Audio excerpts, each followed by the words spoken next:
Hey everybody, Mr. Seward here, and I'm going to be talking to you today about splines. And here we go with our 2D sketching document.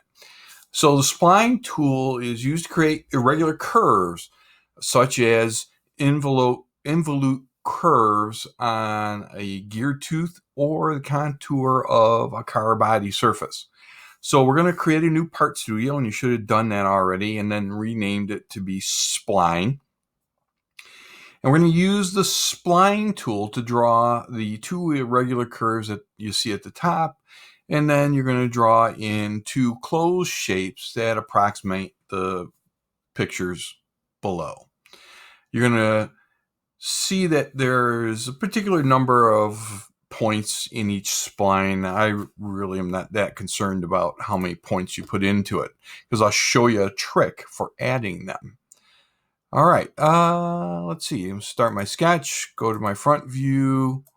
I'll hit front view here, and I'm going to go to the spline tool. And this is a spline tool. It's right here. There's two of them, spline tool, spline point. I'll show you what spline points are used for in a couple minutes. I'm going to use the spline tool, and I'm going to draw that figure, sort of, that we have here. And what you'll notice is that the spline line is going through the points that I created. Now, to end this line, I just double click and it turns dark blue. So that's how you finish an open spline. Now, let's say I want this area down here to be a little bit longer. So what I'm going to do is I'm going to click on spline point, and I'm just going to click on the line. You can see the line highlights, right? And now if I press escape a couple times, I can grab that spline line and pull that out. I can do that with any of these, even ones that I didn't just add. I can do whatever I want to manipulate them. I'll let you do the one in the upper right hand corner. I want to show you an example of doing a closed spline. So I'll go back to my spline tool.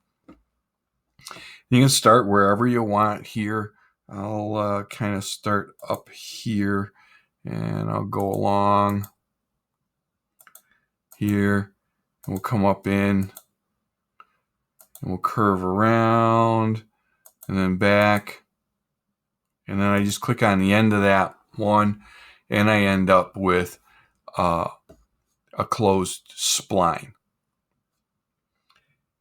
So what we're going to do now is we're going to go on to our next sketching tool, and that is going to be Arc. I'll scroll down here. So we're going to, we can green check mark this. So you'll have 4 different splines drawn on here. We'll green check mark that, and then we are going to go down to the little plus sign, create part studio. I'm going to right click here, rename, and I'm going to call this one Arc.